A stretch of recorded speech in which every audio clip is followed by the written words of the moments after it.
If you grew up in America, you were taught a simple story. White people enslaved black people, and Native Americans were the other victims, pushed off their land and devastated by genocide. That is true. It is a true story, but it's not the whole story. Because inside the same country that built plantations on black bodies, some Native nations built plantations too. Some natives bought black people, sold black people, Inherited black people. right? Worked black people as property. And when those nations were forcibly removed on the Trail of Tears, enslaved black people were marched west with them, still enslaved and still excluded from the story. This is not just history, and it's not just a slavery debate. It's a living issue right now, because the same fight over who counts, who belongs, and who gets recognized is still happening today through tribal citizenship laws, by blood enrollment rules, Right. Blood quantum politics. Right. In other words, this isn't just about identity. It's about rights. It's about access. It's about who gets to be inside the nation and who gets treated like a permanent outside. Right. And in this DNA test era, this conversation has gotten, even a bit messier because everybody has percentages now. Everybody has an ancestry result. Everybody has, a 23andMe screenshot, showing their, their lineage. Right. And, social media has basically turned those screenshots into an identity marketplace, where people think DNA is some sort of passport, where TikTok and unscrupulous influencers can convince people they are native in 3 minutes, right? Yeah. But belonging is not just about what is in your blood. It is about what communities recognize. And more importantly, it's about what governments choose to enforce and see as that belonging. So yes, some of us have Native ancestry. Indeed we do. But a lot of us also have white ancestry. We don't go around claiming I'm Welsh. 24% this guy. Just because I got a little of it in my blood. 24% Welsh. The hardest part is that when a Native person looks at you and you're black, even if you have Native ancestry, and they often still just say you're a black person. Because we've all been poisoned by the same racial power structure. Right, we can't help it, That's why a white person with Native ancestry can sometimes be accepted into a tribe more easily than a black person with Native ancestry. Right. Whiteness gets read as closeness, while blackness gets read as difference. Right, and I've seen this firsthand, I have a Native friend who, phenotypically looks white. She has blue eyes, you know her. Yeah. And I think she's something like 1/16, by way of her great-great-great-grandfather. Yeah. But she has no trouble being accepted into the Muskogee Creek community here where we live. Right. And I am also Musk Creek by my grandmother, my mother's mother.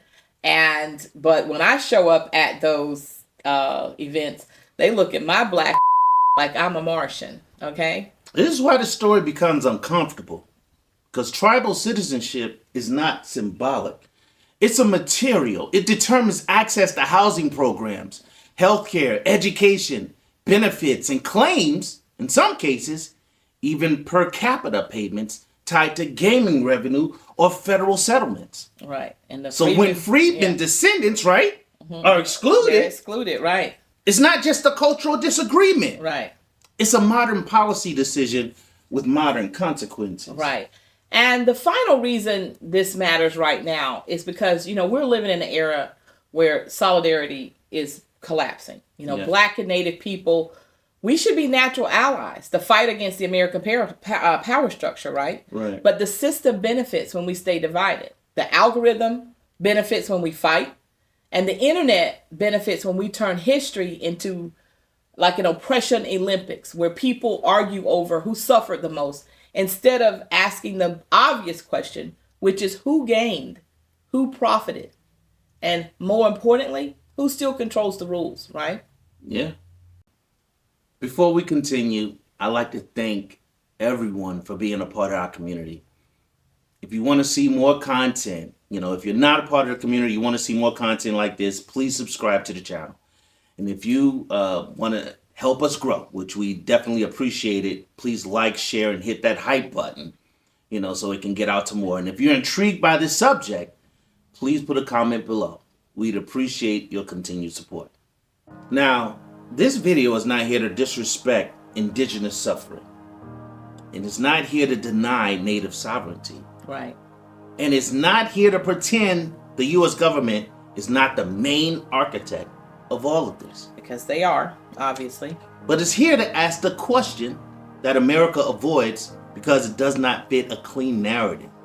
And that's if Native nations benefited from black slavery and if freedmen were promised rights after emancipation, then why are their descendants still fighting for citizenship, recognition, and equality today? Right.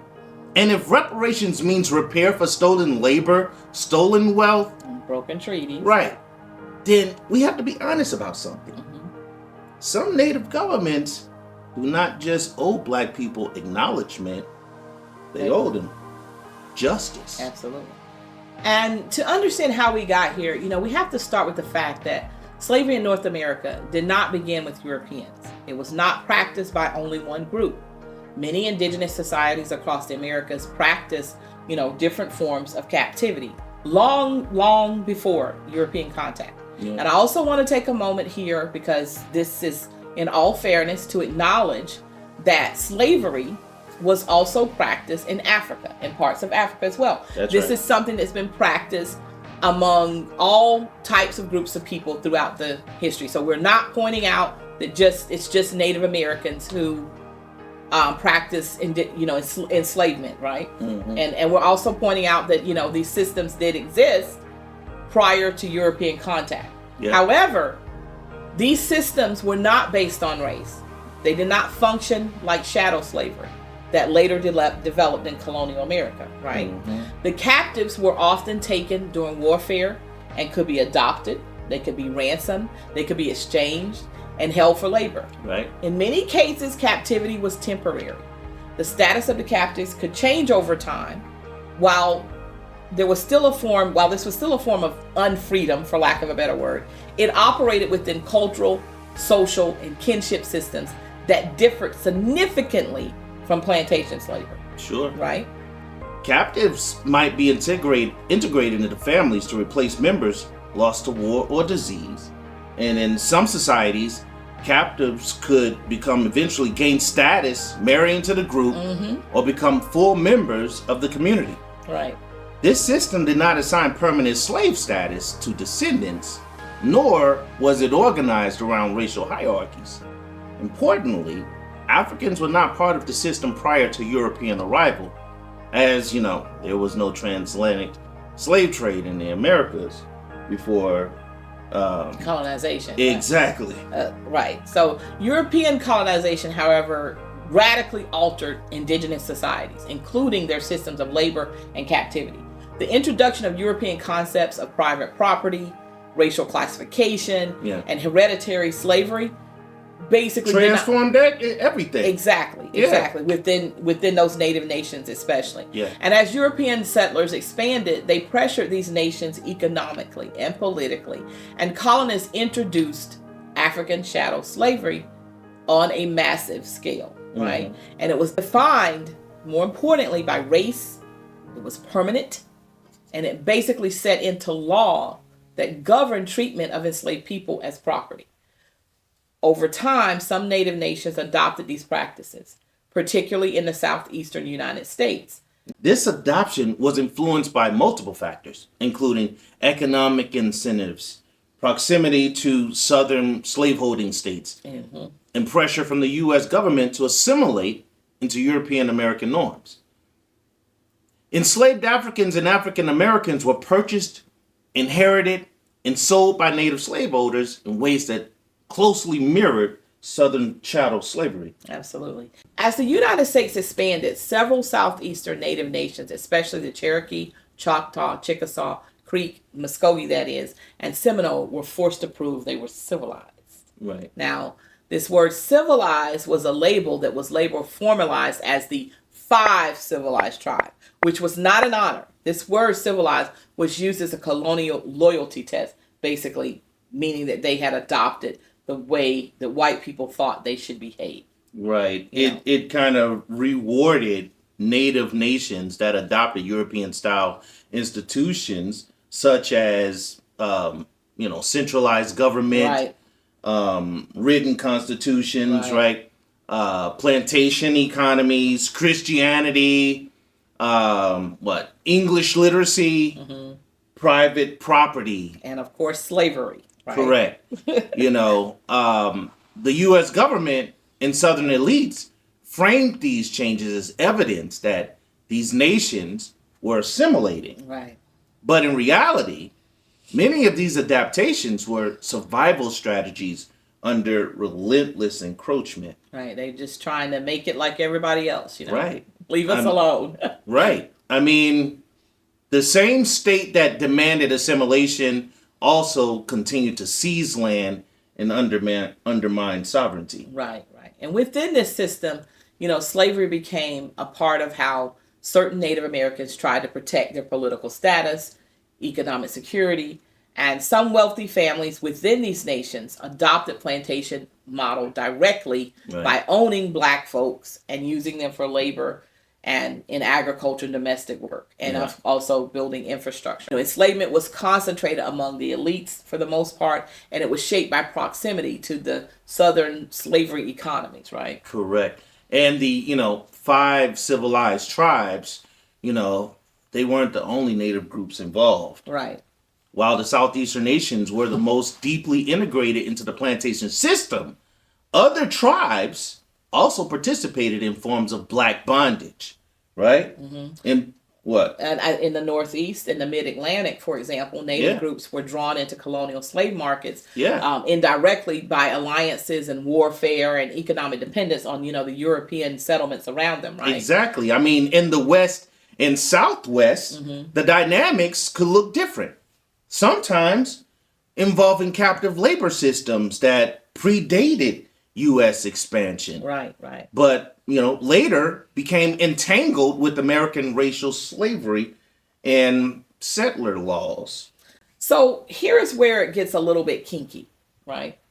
A lot of people ask, why weren't Native Americans enslaved the same way Africans were? Well, one part of the answer is that colonizers did enslave Native people, just not with the same long-term demographic success in North America. If you don't understand your own history fully, then you can't heal from the trauma. The reality is some of our people were enslaved. They were enslaved here in what is known as Rhode Island and the Providence plantations, and some were enslaved through the exodus of enslaving people in the island. There was this vast slave trade that was happening here, and this place that we now call Rhode Island was knee-deep in it. In many cases, colonizers viewed indigenous slaves as more problematic than African ones for obvious reasons, because Native captives were perceived as more familiar with the territory, and they were more prone to resistance or escape because they had communities around them, right? Correct. The Caribbean, however, became a dumping ground for these so-called troublesome captives, right? One of the first major examples of Native American enslavement and exportation occurred during and after King Philip's War, which was like 1675 to 1676. Right. And this was a bloody conflict between indigenous tribes of southern New England and English colonists. Wampanoag Chief Massasoit managed to foster peace between the Pilgrims and his people, but that peace wouldn't last. Half a century later, his son, known as King Phillip, united indigenous tribes in all-out war on the colonists of New England. What would follow was not just the deadliest conflict of the colonial period, but a defining moment in a centuries-long battle between the United States and indigenous people. By the 1670s, colonist livestock were destroying Wampanoag crops. They were claiming land through dubious purchases, and Plymouth courts were asserting jurisdiction over indigenous affairs. In 1667, Plymouth established yet another settlement on indigenous land. Rather than fight, Philip negotiated and accepted payment for the land, but he was quietly reaching a breaking point. As if things weren't already tense enough, in 1675, a colonial court condemned 3 Wampanoag men to death. For the Wampanoag, the execution of 3 of their own was the final straw. The Wampanoag had their own law and order systems, their own way of punishing transgressions. Philip hit his limit. He believed that coexistence was no longer possible. The total subjugation of indigenous people was inevitable unless they fought back. His coalition eventually brought together the Wampanoag, Nipmuc, Podunk, Narragansett, Nashaway, and Wabanaki tribes, forging an alliance that stretched across all of New England. And in June of 1675, Wampanoag warriors attacked their first settlement, marking the official start of what would become known as King Philip's War. By summer of 1676, Philip's forces were exhausted and scattered. Philip's wife and young son had been captured and sold into slavery, and the loss profoundly affected Philip's resolve and took a toll on the entire cause.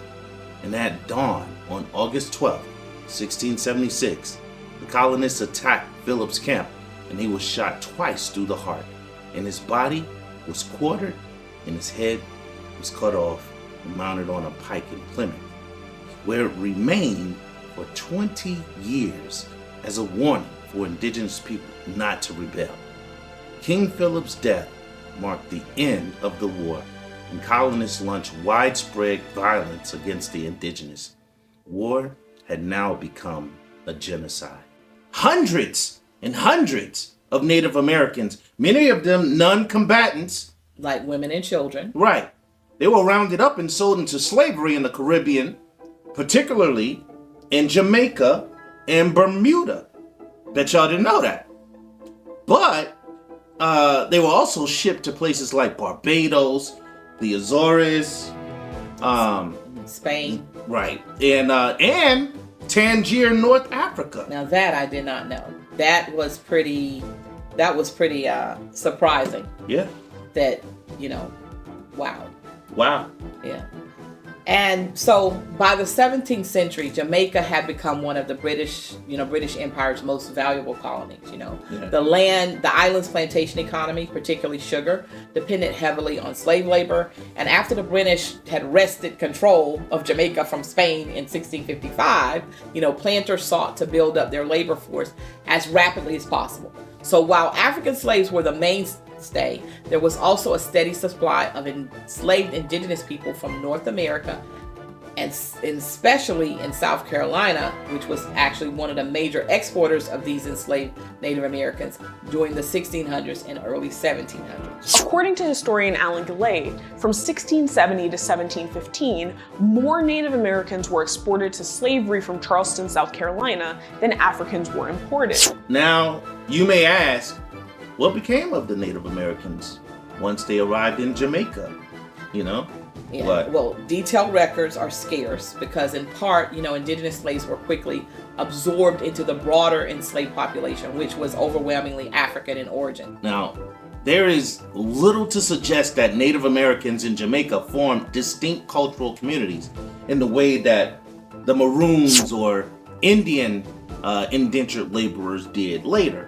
Another part of the answer as to why Native Americans were not enslaved the same way as Africans were, as we already mentioned, is that U.S. expansion created incentives for some Native nations to adopt the colonizers' economic model, including black chattel slavery as a way of negotiating survival, as we already mentioned, inside of a system that was designed to basically erase them. So the tragedy is that even the adoption of, European ways did not prevent, removal or their land theft or racial exclusion of native populations, right? Okay. However, it did add another layer of harm, one that black people, including freedmen communities, would continue to feel long after emancipation, right?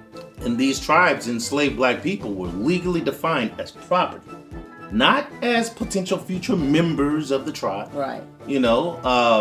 Their status was permanent. Yeah. And their children inherited enslavement. They were used primarily for agriculture labor including cotton cultivation, livestock management, right, and domestic work. right. Historical records show that native slaveholders used overseers, enforced labor through punishment, and participated in slave markets. Yeah. In other words, once adopted, chattel slavery among these tribes functioned much like it did among white Southern planters. Right. There was actually written laws within the tribe, especially among the Cherokee and Choctaw, explicitly regulating black slavery that restricted their movement, prohibited education, and punished resistance or escape. I mean, the Seminole case is often highlighted because of their relationship with black fugitives, right, known as Black Seminoles, right, who lived in semi-autonomous communities. However, even in this context, freedom was conditional and often dependent on military alliances. right. This does not negate the existence of Black Seminole resistance or agency, but it does complicate simplified narratives. Absolutely. And this is where the story has to zoom out, because the Seminole example is often used as the best case scenario, the one people point to as proof that Native Black relationships were mostly about refuge, alliance, and shared resistance. But even the example shows how fragile and conditional freedom could be, especially once the U.S. state decided to tighten control over both Black life and Native sovereignty at the same time. Right. In other words, the same government that was keeping Black people in bondage was also preparing to erase Native nations as political entities. And that leads directly into the next turning point, when Native nations began fighting for sovereignty, not just through war and alliance, but through U.S. courts. Right. So in 1830, the U.S. government introduced the Indian Removal Act, which primarily targeted the 5 civilized tribes. However, in 1831, the Cherokee Nation sued the state of Georgia in the U.S. Supreme Court to stop Georgia for taking Cherokee land and stripping, them of their political rights, right? The Cherokee argued that we are a sovereign nation, right, and Georgia has no authority over us. Right. The U.S., the Constitution, and treaties should protect us, right? But Georgia basically said, "You're inside our borders, so we can do basically what we want to do." The hell we want to do. Right. Crazy. And as a result, the Cherokee were forcibly removed, and their enslaved Black people were forced to march alongside them, on the Trail of Tears, right? That's right. Mrs. Eliza Whitmire of Veneta, Oklahoma, was born enslaved in Georgia to parents owned by a Cherokee slaveholder named George Sanders. As a child, she witnessed the forced removal of the Cherokee and their enslaved people during the Trail of Tears. She states the aged, sick, and the young children rode in the wagons, which carried the provisions and bedding, while others went on foot. The trip was made in the dead of winter, and many died from exposure from sleet and snow. And all who lived to make this trip or had parents who made it will long remember it as a bitter memory. In addition to bearing the physical and emotional hardships of the trip, enslaved Blacks were enlisted to labor for the Cherokees along the way on the trail, right? Right. And they hunted, they chopped wood, they nursed the sick, they washed clothes, because we got to remember that they were still enslaved, Right. And they also guarded camps at night and prepared food. But one of the more interesting things was that they would actually hike ahead to remove any obstructions from the road. Right. And I was actually reading a narrative from 1933 of a man telling a story of his father, who was a teenager during the time of the Trail of Tears. Yeah. And you have to remember that, they're going through uncharted wilderness, and, there were wild animals. All kind of wild animals. Right. And basically, the enslaved people would have to go ahead and either kill the predators or let the predators eat them. Kill them. I'm sure they're not letting them do nothing. Well, that's what it was. The purpose was, the idea behind it was that whatever these animals were, they would eat the enslaved people. They either gonna kill or be killed. Right, and then they would be able to. They would be full, so they wouldn't bother the rest of the tribe as they walked through. That's right. to being They protected. can pass through without being attacked. Right. That's so right. I thought that was interesting. But let me say this. We as black people have literally been present in every part of American history. Yeah. I mean, who would have thought black people were part of the Trail of Tears? We missed that in history, in primary school history. Most of us did, yeah. Well, shit, all of us did. I knew. You knew. My Sunday school teacher, Miss Murdy, she talked about that. She talked about the Trail of Tears also had their enslaved people with them. But the thing was, I think at the time, I was 9 or 10 years old. I mean, so that's country living versus being brought up in urban living. Yeah, we was in the country, but being in the city, they weren't trying to tell us about that type of story. Well, I mean, the thing is that I think that the way it was put to us was that it wasn't. I think that as a kid, I didn't think about it in terms of it being the same type of slavery that we were enslaved under with white people. So I think I was like, oh, they had slaves, but it was more like, like I said, you got to remember I was 9 or 10. Yeah. So I wasn't like, analyzing it like, oh, what this, I was more like, this is but you also, interesting. But you also knew that they were, they accompanied the Native Americans on the Trail of Tears? I knew that, and I knew that more specifically because there was people who went to black people from the Oklahoma Territory who were descendants of Native American slaves. But they always talked about themselves being as members of the tribe, But right, because as the freedmen from there, that does give a totally different context, doesn't it? Right, and that's why it never really registered to me that like, oh, this was the same system, that we were in, right? Right. I mean, so if we were ever taught anything, we say that was black folks' first great migration. Because I think that we were taught that black folks' first great migration was between 1910 and 1930s, what? Yeah. But, maybe we should reconsider the history books and say that was the first black great migration was during the Trail of Tears. Well, there was a historian that I was looking at, a CNN report. He actually passed away in 2014. Mm-hmm. He was the man who had found the Sir Solomon Jones tapes. Correct. Films. His name was Curry Ballard. Yeah. And he talks about that. We came as the slaves of the Native Americans. You had 5 civilized tribes that all owned African American slaves. We also participated in all 6 land runs, and then we came as citizens. So those 3 migration patterns are how African Americans settle Oklahoma.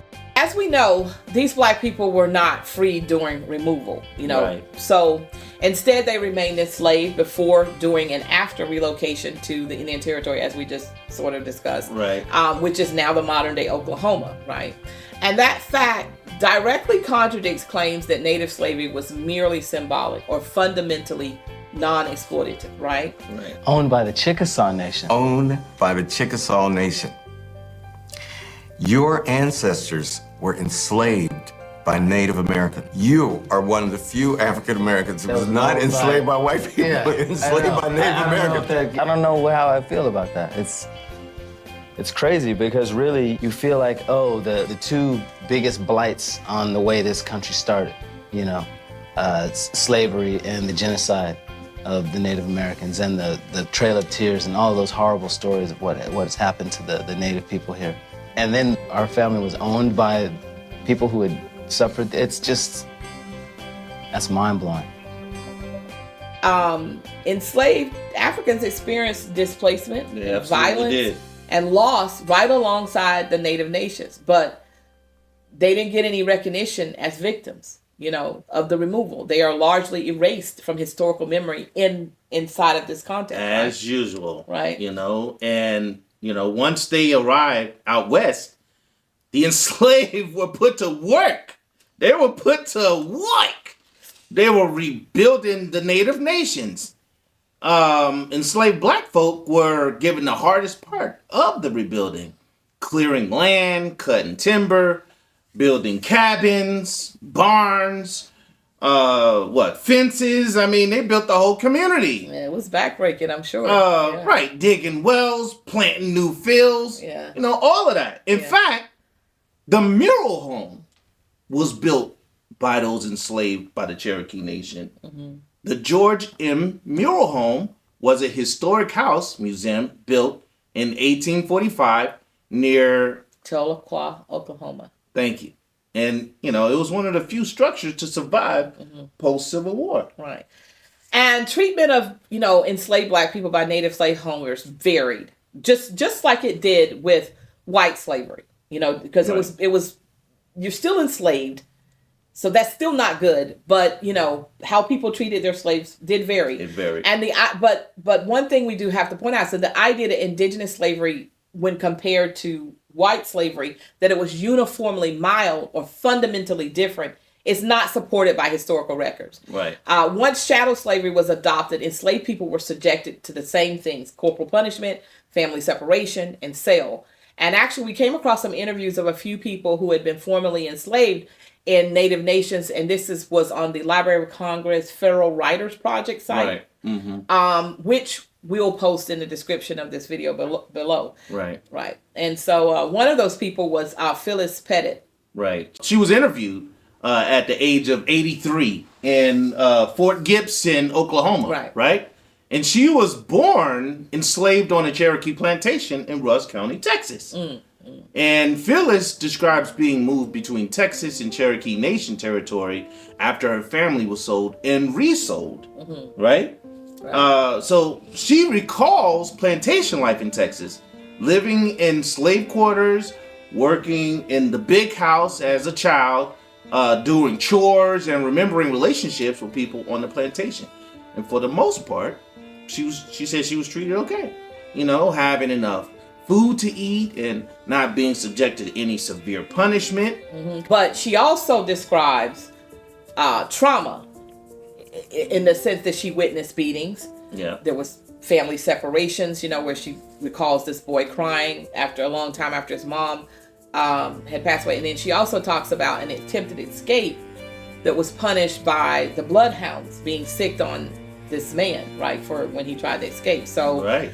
So you have that balance, right? Or that imbalance, where for her, for the most part, she felt like she had a good life, but she also did experience some trauma from being enslaved. I would stop short. As normally you would expect. I would stop short of saying it was a good life. But I think that they were treated, as humanely as an enslaved person could be treated. Right, yeah, exactly.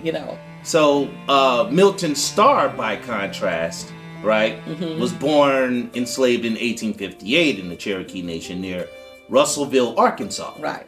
And he was enslaved by Jerry Starr, who was also his biological father. Exactly, right. And his mother, Jane Coursey, from Tennessee, had been stolen by the Starr family during Cherokee removal rather than purchased. Right. So they say, look, we got to move out west. We taking some property with us. That's but right. Unfortunately, that property was a woman in this case. Right. And Milton remembers being raised in his master's house and treated very well. Yeah, because he taught in his piece. He talked about how he was how he felt like he was treated like a white child almost, and he was very spoiled and and coddled by his father. His father educated him, and so you have that balance once again of how you're treated. Absolutely. And after the Civil War, the U.S. government required tribes that had practiced slavery to sign new treaties abolishing it and granting citizenship to the formerly enslaved people, which we know today as the Freedmen. Right. And these treaties promised land rights and tribal citizenship, but in practice, many tribes later excluded freedmen and their descendants. This exclusion has had long-lasting legal and social consequences, including modern legal disputes over tribal citizenship and recognition. Right. I also think it's important to address what this history does and does not mean. Yeah. Acknowledging that some native tribes enslaved black people does not erase indigenous suffering, dispossession, or genocide. Right. It does not justify that. Right. It does not mean Native people were uniquely responsible for slavery, nor does it equate indigenous societies with European colonial powers. What it does mean is that history is complex, and oppressed groups were not morally uniform or outside the systems of power that was created by colonization, right? Correct. While there was voluntary intermixing and social and political alliances in certain tribes, most Black people in Native nations were there because they were purchased or held as property. Right. Not because they were originally members of those tribes. Right. This distinction is important when discussing identity and ancestry claims. Right. At this point, I'm going to lay this out once more. Slavery among Native Americans existed before colonization, but it was fundamentally transformed by European influence into racialized chattel slavery in certain tribes. Right. Enslaved Black people within those tribes experienced conditions similar to those in the broader American South, including things like permanent bondage, inherited status, and legal exclusion. Okay. Recognizing this history is not about assigning collective guilt. It is about accuracy, accountability, and resisting simplified narratives that replace one myth with another. Honest history allows for solidarity without distortion and understanding without denial. And now we can finally talk about the part that people avoid, because it forces everybody to drop the easy talking points. If slavery happened inside these nations, and if these nations benefited from Black labor, then the conversation cannot stop at that's complicated. It has to move to what is owed, because slavery is not just a story. Slavery is stolen labor. Let's call it what it is. Slavery is the creation of assets, land value, and generational advantage for one group through the forced extraction of another. Right. So, if we can agree the United States owes reparations for slavery and the United States owes Native nations repair for removal and land theft, then we also have to face this. Native nations that practice chattel slavery owe repair to the descendants of the people they enslaved. Right. When people hear Native Americans owing reparations, some will immediately react like it is an attack on indigenous sovereignty. But that reaction skips the point. Right. Reparations is not a denial of Native suffering. It's not a claim that Native nations were the main drivers of slavery in the Americas, because we know that that is not true. It is, however, a claim about accountability for a specific harm. Reparations simply means repair. And in this case, the harm is clear. Enslaving Black people as property, profiting from their labor, and then after emancipation, trying to deny their descendants political belonging and material rights that were promised by treaty. You don't do that. It's unfair. Right. And, this is where the tension shows up today. Some Native communities have tried to align themselves with whiteness. Let's just face it. So much so that DNA-wise, you often see Native people with 50% white ancestry. Yet, when they face oppression, they frequently follow a political game plan that Black people built first. Black folks created some of the strongest civil rights strategies in American history. And movements like, the Black Panthers developed real practical models for community power that Native activists later mirrored.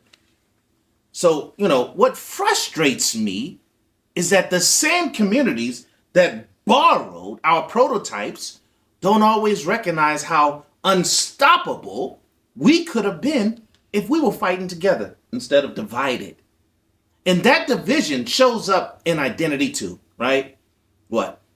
Black people sometimes want to claim indigenous history because it places us in a first people narrative that feels empowering. Mm-hmm.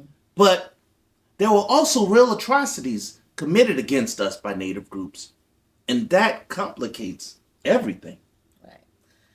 And that last part is what makes this different from a generic debate about history. Because for the 5 civilized tribes, this is not only about what happened in the 1800s. This is about what has happened since. After the Civil War, these tribes signed treaties in 1866, right? Right. And those treaties were not symbolic. They were legal agreements that required abolition and in many cases guaranteed freedmen and their descendants citizenship and equal rights inside those nations. So when freedmen descendants are excluded today, talking about today, what is happening is not just a cultural disagreement. It is a continuation of unfinished emancipation. And this is why the freedmen issue is not just about identity. It's about law, rights, and resources. It's about whether the descendants of enslaved people will be treated as full citizens or permanent outsiders, even though their ancestors helped build these nations physically and economically. So what would reparations even look like in this context? First, it would require full recognition and equal citizenship in practice. Not just enrollment on paper, but equal political participation, equal voting rights, and equal access to services and benefits. Yeah. Because if a nation claims sovereignty, it also has to face the responsibility of how it treats and recognizes its own citizens, right? Correct. Second, reparations would require material repair. Because slavery was not just an emotional harm, it was an economic system. Enslaved Black people cleared land, built homes, built infrastructure, and created wealth. Right. And after emancipation, freedmen were often blocked from land, resources, and political power in the same way Black people were blocked across the South. Right. So the question is not whether repair is possible. The question is whether tribal governments are willing to acknowledge that this wealth was created through coerced labor and that the descendants are still paying the cost. Third, reparations would require land-related repair because land is central to the entire story. Because something that my parents always taught me was that they owned a large farm and they said, whatever happens to them, you guys, meaning me and my siblings, you hold on to that land because as long as you got that land, you got something. And it's important. It is. That's important. And, I think that one of the ways that reparations could also work would be that land access programs, housing assistance, trust funds, and targeted investment in freedmen descendant communities, especially when tribal benefits are tied to the land, gaming revenue, or federal settlements, right? Right. And to keep it grounded, this is not a radical idea in the world of justice and reconciliation. Other groups and governments have created reparation frameworks for historical harms, including restitutions, financial compensation, community investments, educational programs, and truth and reconciliation processes. The issue here is not whether reparations are theoretically possible. The issue is whether the political will exists to treat freedmen descendants as part of the nation rather than as a problem to be managed. Now here's the part where we kind of micro down a little bit. Native nations are not the U.S. government. Right. And as we have already stated several times throughout this video, they are not responsible by the transatlantic slave trade, okay? Right. They are not responsible for centuries of anti-Black laws across the entire country. Right. And many Native people today are not even descendants of slaveholders at all. That's right. So when we say Native Americans owing reparations, we have to be specific because we're only talking about tribal governments that legally sanctioned slavery and then benefited from it and signed treaties promising those rights to freedmen. That's right. all we're talking about. And if you want the simplest way to frame it, it is this. If a tribe wants the benefits of being treated like a sovereign nation, then it also has to face the responsibilities of a sovereign nation. And that includes addressing historical injustices inside its own borders. And, I'm kind of beating a dead horse here, but reparations, once again, I want the context of what we're talking about to be clear. Inculcated. Right. Because we understand that, that we've all been harmed by these systems, right? Mm-hmm. So reparations in this context means repairing a specific injustice done to a specific population. And that is the freedmen and their descendants who were enslaved in these nations that benefited from that slavery and who were later promised citizenship, and those rights were undermined. That's right. And, that's why this conversation is not an attack. Mm-hmm. It's a demand for consistency. Right. Because you cannot demand justice for your trauma while denying justice for the trauma you participated in. Hey. I mean, it doesn't mean that the harms are equal. It means accountability cannot be selective. Right. But before we sign off, I want to just give y'all an update of what the 5 tribes we talked about that were originally categorized as civilized, which is not really an appropriate term, I think, because, we're all civilized, right? Are doing today, what they're doing today, that is, in making things right by their descendants, that were formerly enslaved, or the freedmen, as we talked about it. And, even though the Choctaw Nation signed an 1866 treaty ending slavery that was supposed to include freedmen, the nation today generally limits citizenship to people listed as Choctaw by blood, excluding many freedmen descendants. There's been advocacy and pressure, but no formal apology or reparations. Right. And the Chickasaw also, as we know, signed the 1866 treaty, and they never fully granted the freedmen citizenship, and still, as of today of this video, have not changed that position. Like the Choctaw, they have not issued any official apology or reparative program for the enslaved Black descendants, right? Right. And the Seminole Nation recognizes freedmen descendants as citizens under the 1866 treaty, and they can enroll and vote. Mm-hmm. However, freedmen citizens have not always had equal access to certain tribal benefits, and many face limits on some political rights. Mm-hmm. And so, as recently as last year, some Black Seminoles were having difficulty accessing IHS healthcare benefits. Right. And the Muskogee Creek Nation signed an 1866 treaty ending slavery that promised rights to freedmen.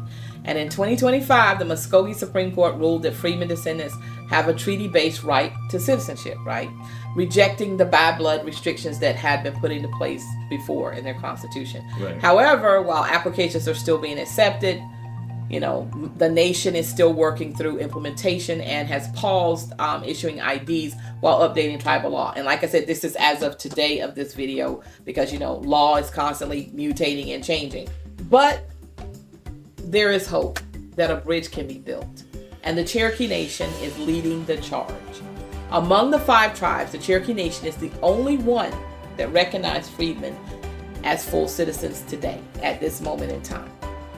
The freedmen had previously enjoyed, rights under the Cherokee Nation until the 1980s, when the nation began excluding those not classified by blood on the Dawes Road, which led to a number of court battles. Right. But the by-blood restriction was officially passed in the Cherokee Nation in 2007. Yeah.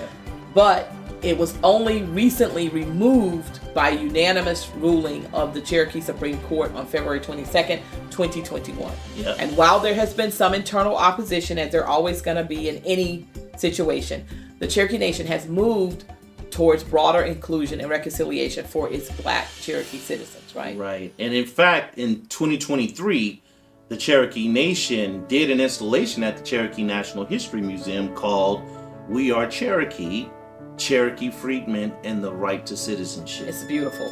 If you guys get a chance to look at it online, you can Google it. It's really beautiful. This exhibit marks a pivotal point in the complicated history and lays out a blueprint of reconciliation between the two groups. And on that note, we're going to leave you with the words of Principal Chief Chuck Hoskin Jr. of the Cherokee Nation. Peace. We must say it plainly. In the 19th century, some Cherokees under the laws of the Cherokee Nation enslaved black people. That was wrong. In 1863, slavery ended in the Cherokee Nation. In 1866, our ancestors agreed by treaty with the United States to forever grant freedmen and their descendants all the rights of native Cherokees. That agreement was binding. It was solemn. For much of the next 150 years, Cherokee Nation denied these rights to freedmen descendants. That was wrong. In 2017, that ended with federal and Cherokee Nation tribal court orders. Complying with the letter of court orders is simply not enough. We need to truly honor the promise made by our ancestors 150 years ago. We need to embrace the spirit of equality. We need to recognize that just as American society has often denied or diminished Cherokee history and our experience, Cherokee Nation has too often denied Freedmen history and the Freedmen experience.